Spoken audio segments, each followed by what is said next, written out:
धनतेरस की पौराणिक कथा। जय श्री कृष्णा। राधे राधे दोस्तों, आप सभी को धनतेरस की हार्दिक शुभकामनाएं। आप सभी पर माता लक्ष्मी की कृपा सदैव बनी रहे। कार्तिक मास कृष्ण पक्ष की त्रयोदशी तिथि को धनतेरस का पावन पर्व मनाया जाता है।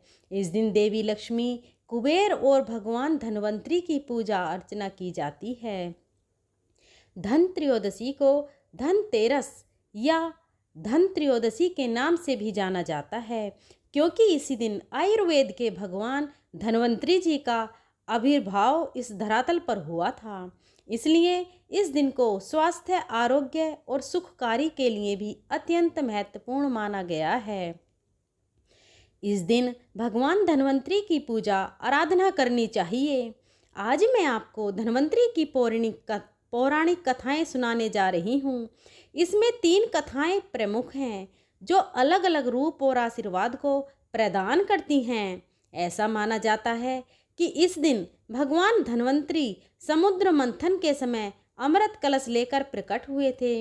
इसलिए धनवंतेरस के दिन बर्तन खरीदने की परंपरा होती है। पूजा करने से आरोग्य सुख की प्राप्ति होती है। धन्वंतरी भगवान विष्णु भगवान के अंश अवतार माने जाते हैं और संसार में चिकित्सा विज्ञान के विस्तार और प्रसार के लिए ही भगवान विष्णु का अवतार हुआ था। इस दिन भगवान धन्वंतरी की अपार कृपा प्राप्त होती है और जीवन में कभी भी धन की कमी का सामना नहीं करना पड़ता है। माना जाता है कि इस दिन पूजा के दौरान धनतेरस की कथा को पढ़ने या सुनने से शुभ फल की प्राप्ति होती है। जीवन के सभी दुख दर्द दूर हो जाते हैं और सुख की कामना रखने वाले भक्तगण कमेंट में जय माता लक्ष्मी, जय कुबेर महाराज, जय धन्वंतरी महाराज जरूर लिखें। वीडियो को लाइक करके कथा का रसपान करें। तो सबसे पहले आप सुनेंगे धन प्रदान करने वाली माता लक्ष्मी की कथा। पौराणिक कथा के अनुसार एक बार भगवान विष्णु ने अपने धाम से निकलकर धरती लोक पर जाने का विचार किया और जब उन्होंने इसकी तैयारी की तो माता लक्ष्मी उनसे कहने लगी, हे स्वामी, आप कहाँ जा रहे हैं? तब भगवान विष्णु ने कहा, हे देवी लक्ष्मी, हम धरती लोक का भ्रमण करने जा रहे हैं। भगवान विष्णु की बात सुनने के बाद माता लक्ष्मी ने भगवान विष्णु को भी उन्हें साथ ले जाने के लिए कहा। माता लक्ष्मी की बात सुनने के बाद भगवान विष्णु बोले कि हे देवी लक्ष्मी, तुम मेरे साथ चल सकती हो, लेकिन एक शर्त है कि तुम धरती पर पहुंचकर दक्षिण दिशा की तरफ नहीं देखोगी। माता लक्ष्मी ने शर्त मान ली और जैसे ही माता लक्ष्मी और भगवान विष्णु धरती लोक पर पहुँचे तो सूर्यदेव उदित हो रहे थे। रात्रि में बहुत तेज बारिश हुई थी। इसकी वजह से आसपास का वातावरण हरियाली की वजह से बड़ा ही मनमोहक था। धरती बड़ी ही सुंदर नजर आ रही थी। विष्णु जी ने लक्ष्मी जी से कहा कि जब तक मैं न आऊं तुम यहीं ठहरो, मैं दक्षिण दिशा की ओर जा रहा हूं, तुम उधर मत आना। भगवान श्री हरि विष्णु जी के जाने पर लक्ष्मी जी के मन में कौतूहल जागा कि आखिर दक्षिण दिशा में ऐसा क्या रहस्य है जो मुझे मना किया गया है और भगवान स्वयं चले गए हैं। लक्ष्मी जी से रहा ना गया और जैसे ही भगवान आगे बढ़े, लक्ष्मी जी पीछे पीछे चल पड़ी। कुछ ही आगे जाने के बाद उन्हें सरसों का एक खेत दिखाई दिया जिसमें खूब फूल खिल रहे थे। सरसों की मनोरम शोभा देखकर वह मंत्रमुग्ध हो गईं और सरसों के कुछ फूल तोड़कर अपना श्रृंगार करने के बाद आगे बढ़ी। आगे जाने पर एक गन्ने के खेत से लक्ष्मी जी गन्ना तोड़कर रस चूसने लगीं। उधर श्री हरि विष्णु जी आए और यह देखकर लक्ष्मी जी से कहा, हे देवी लक्ष्मी, मैंने तुम्हें इधर आने को मना किया था पर तुम ना मानी और किसान की चोरी का अपराध कर बैठी। अब तुम इस अपराध के प्रायश्चित में इस किसान की 12 वर्ष तक सेवा करो और समय आने पर मैं स्वयं तुम्हें लेने के लिए आऊँगा। ऐसा कहकर भगवान उन्हें धरती पर छोड़कर क्षीर सागर चले गए। तब माता लक्ष्मी जी उस गरीब किसान के घर काम मांगने गई और एक साधारण स्त्री के रूप में किसान की चाकरी करते हुए उसके घर में रहने लगी।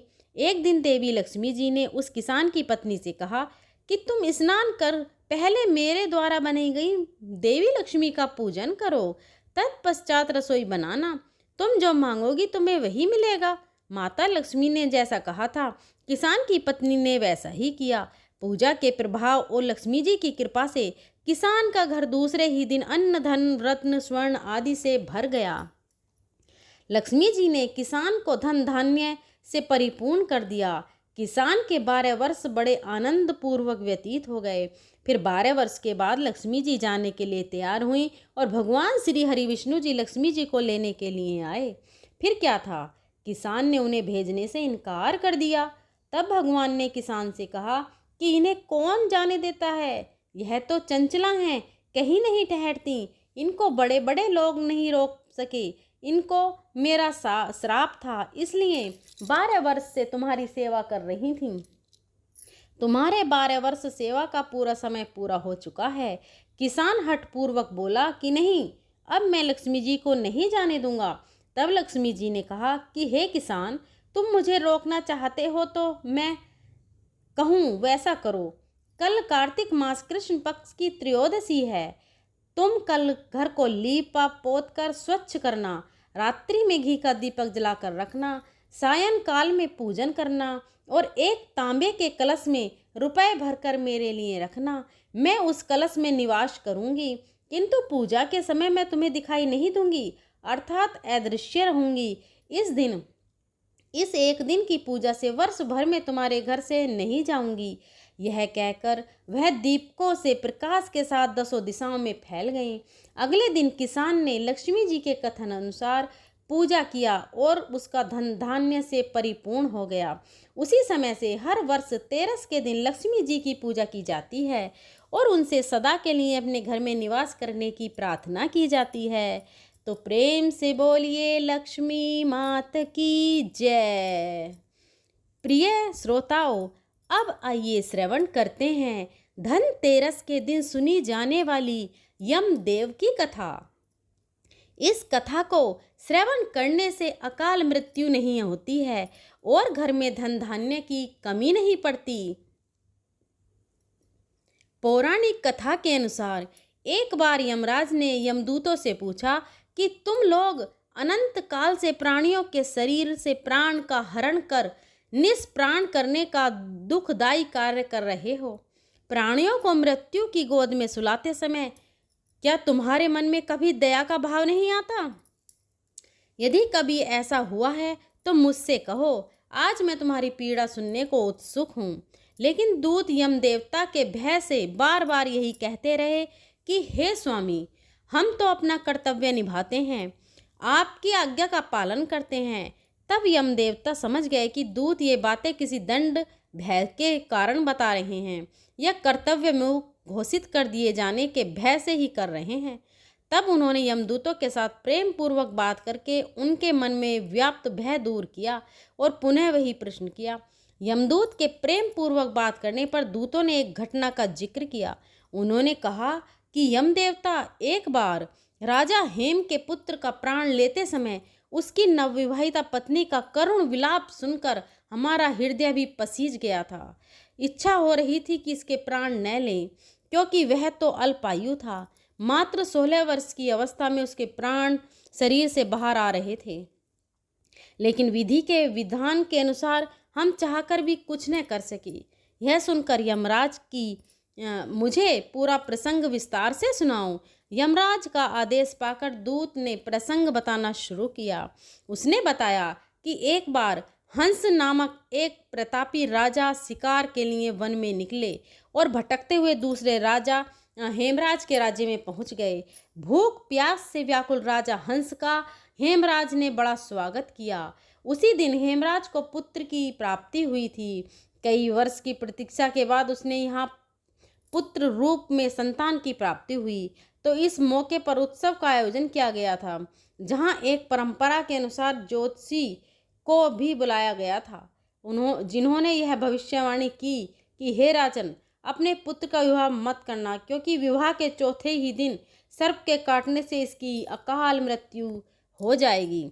यह सुनते ही सारा राज्य शोक में डूब गया। अतिथि के रूप में वहां उपस्थित राजा हंस को भी बहुत शोक हुआ। उसने हेमराज को सांत्वना देते हुए कहा कि महाराज, आप चिंता न करें, मैं राजकुमार के प्राणों की रक्षा करूंगा।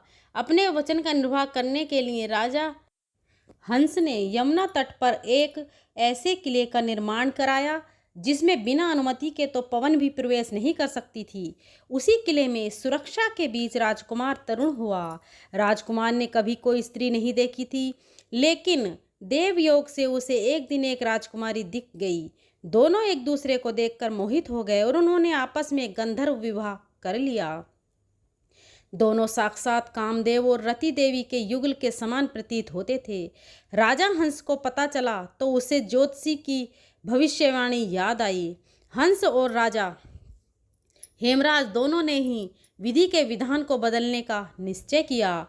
विवाह के चौथे दिन मुझे उसके प्राण हरण के लिए जाना था और मैं अपना कर्तव्य पूरा करने पहुंचा। उन लोगों ने भांति भांति के यत्न किए ताकि मेरा प्रवेश ना हो सके और चौथा दिन बीत जाए, पर आपके प्रताप से आपके दूतों का प्रवेश कभी कोई नहीं रोक सकता। दूत ने कहा मैंने उसके प्राण हर लिए। जहाँ कुछ पल पूर्व तक उत्सव का वातावरण था, वहीं चीख पुकार मच गई। नवविवाहिता राजकुमारी तो ऐसा दारुण विलाप कर रही थी कि मेरा कठोर मन भी उसे सुनकर विचलित हो गया। हे महाराज, मैं स्वयं भी रोने लगा, परंतु कर्तव्य की डोर से बंधा होने के कारण मैं विवश होकर वहां से उसके प्राण लेकर चला आया। इतनी कथा सुनाकर यमदूत चुप हो गया और वहां एकदम से शांति छा गई। स्वयं यमराज भी इसे सुनकर भावुक हो गए। कुछ देर चुप रहने के बाद बोले, यमदेव बोले, तुम्हारी इस करुण कथा को सुनकर मैं भी विचलित हो गया हूँ, पर क्या करूँ? विधाता ने मुझे यही उत्तरदायित्व सौंपा है। विधि के विधान की रक्षा के लिए हमें यह कार्य करना ही होता है, अन्यथा पृथ्वी पर असंतुलन हो जाएगा। यह सुनकर दूत ने साहस करके पूछा, महाराज, आपकी बात सर्वथा सत्य है। यदि प्राणियों के प्राण न हरे गए तो पृथ्वी पर स्थान ही नहीं बच जाएगा, उसकी संपदा एक दिन में ही समाप्त हो जाएगी। परंतु हे महाराज, क्या यह नहीं हो सकता कि किसी के प्राण असमय न लिए जाएं? उस राजकुमार की अवस्था तो मात्र 16 वर्ष की थी। उसने अपना जीवन देखा ही नहीं था। यदि उसे जीवन में कुछ वर्ष मिल जाते और वह जीवन के सुखों का उपभोग करने के उपरांत काल कवलित होता तो संभवतः ऐसा दुख न होता। क्या ऐसा कोई उपाय नहीं हो सकता जिससे प्राणी असमय मृत्यु के शिकार न हो पाएं? आप इतना तो कर ही सकते हैं, कृपया ऐसा उपाय बताइए जिससे प्राणियों को अकाल मृत्यु ना भोगनी पड़े। इस पर यमराज ने कहा, तुम उचित कहते हो, इसका एक रास्ता मैं बताता हूँ। यमदेव ने कहा कि जो प्राणी कार्तिक कृष्ण पक्ष की त्रयोदशी की रात में मेरा पूजन करके दीपमाला से दक्षिण दिशा की ओर मुंह वाला दीपक जलाएगा, उसे कभी अकाल मृत्यु का भय नहीं रहेगा। साथ ही दीपक जलाते समय उस जीव को जीवन भर धर्म मार्ग पर चलने का वचन भी देना होगा। जो ऐसा करेगा उसे कभी भी अकाल मृत्यु नहीं होगी। वह समस्त दुखों का उपभोग करने के उपरांत ही मृत्यु को प्राप्त होगा। मान्यता है कि तब से ही कार्तिक कृष्ण पक्ष की त्रयोदशी यानी कि धनतेरस के दिन यमराज की पूजा की विधान शुरू हुआ है। मान्यता है कि इस दिन यम देवता की पूजा करने से और जो दीप जलाया जाता है जिसे यम दिया कहते हैं, इससे घर परिवार में किसी की भी अकाल मृत्यु नहीं होती। इसलिए धनतेरस पर यम देव के लिए यम दिया जरूर जलाना चाहिए। धनतेरस के दिन माँ लक्ष्मी जी और धन्वंतरी भगवान के अलावा कुबेर देवता की भी पूजा की जाती है। और कुबेर देवता की कथा के अनुसार पूर्व जन्म में कुबेर भगवान एक गुण निधि नाम के गरीब ब्राह्मण हुआ करते थे। बचपन में उन्होंने अपने पिता से धर्मशास्त्र की शिक्षा प्राप्त की, लेकिन गलत संगत में आने के कारण उन्हें जुआ खेलने और चोरी की लत लग गई। गुण निधि की इन हरकतों से परेशान होकर उनके पिता ने एक दिन उन्हें घर से बाहर निकाल दिया। घर से बाहर निकाले जाने के बाद उनकी हालत बहुत दयनीय हो गई और वह घर घर जाकर लोगों से भोजन मांगने लगे। एक दिन की बात है, गुणनिधि भोजन की तलाश में गांव-गांव भटक रहे थे, लेकिन उस दिन उन्हें किसी ने भी भोजन नहीं दिया। इसके बाद गुणनिधि भूख और प्यास से व्याकुल हो गए। भूख और प्यास के कारण गुणनिधि भटकते भटकते जंगल की ओर निकल पड़े। जंगल में पहुंचने पर उन्होंने कुछ ब्राह्मण भोग की सामग्री ले जाते हुए दिखाई दिए। भोग की सामग्री को देखकर गुणनिधि की भूख और भी ज्यादा बढ़ गई और खाने के लालच में वह ब्राह्मणों के पीछे पीछे चल दिए। ब्राह्मणों का पीछा करते करते गुणनिधि एक शिवालय में अर्थात शिव जी के मंदिर में आ पहुंचे, जहां उन्होंने देखा कि ब्राह्मण भगवान शिव जी की पूजा कर रहे थे और भगवान शिव को भोग अर्पित कर रहे थे। इस प्रकार वे ब्राह्मण भोग अर्पित करने के साथ ही भजन कीर्तन में मग्न हो गए। गुणनिधि मंदिर में जाकर भोजन चुराने की ताक में बैठ गए। उन्हें भोजन चुराने का मौका रात में तब मिला जब भजन कीर्तन समाप्त कर सभी ब्राह्मण सो गए थे। तब गुणनिधि चुपके चुपके दबे पांव भगवान शिव की प्रतिमा के पास जा पहुँचे, लेकिन वहाँ पर तो इतना अंधेरा था कि उन्हें कुछ भी नजर नहीं आया। इसलिए उन्होंने एक दीपक जलाया, लेकिन वह दीपक हवा के कारण बुझ गया और यह क्रम बार बार चलता रहा। थोड़ी ही देर में गुणनिधि वहाँ से भोग प्रसाद चुराकर भागने की कोशिश करने लगे। भागते समय एक ब्राह्मण ने उन्हें देख लिया और चोर चोर कहकर चिल्लाने लगा। गुणनिधि वहाँ से जान बचाकर भाग निकले, लेकिन वह नगर के रक्षकों का निशान बन गए। भोजन चुराकर भागते समय गुणनिधि की मृत्यु हो गई, लेकिन अनजाने में उनसे महाशिवरात्रि के व्रत का पालन हो गया था, जिसके कारण वह उस व्रत के शुभ फल के हकदार बन गए थे। अनजाने में ही महाशिवरात्रि के व्रत का पालन हो जाने के कारण गुणनिधि अपने अगले जन्म में कलिंग देश के राजा बन गए। अपने इस जन्म में गुणनिधि भगवान शिव के परम भक्त हुए। वह सदैव भगवान शिव की भक्ति ही में ही खोए रहते थे और उनकी इस कठिन तपस्या और साधना और भक्ति को देखकर भगवान शिव उन पर अत्यंत प्रसन्न हुए। भगवान शिव की ही माया थी, जिसके कारण एक गरीब ब्राह्मण धन के देवता कुबेर कहलाए और संसार में पूजनीय बन गए। तब भगवान शिव ने उन्हें आशीर्वाद दिया कि धन त्रयोदशी तिथि अर्थात धनतेरस के दिन उनकी पूजा की जाए। बिना धनतेरस की पूजा सफल नहीं मानी जाएगी। यही कारण है कि धनतेरस के दिन कुबेर देवता की भी पूजा की जाती है और कुबेर देवता को धन के देवता अर्थात धन प्रदान करने वाले देवता माना जाता है। जो भी व्यक्ति सच्चे मन से कुबेर देवता की पूजा करता है, उनके घर में धन के भंडार भरते हैं। जय माता लक्ष्मी, जय कुबेर महाराज, जय धनवंतरी महाराज। अगर आपको वीडियो पसंद आई हो तो हमारे चैनल रीना अनुज की लाइफ को सब्सक्राइब करें और अगर बोलने में कोई त्रुटि हो तो क्षमा करना। वीडियो को अपने फ्रेंड फैमिली में ज़रूर शेयर करना ताकि इसका फल वह भी प्राप्त कर सकें।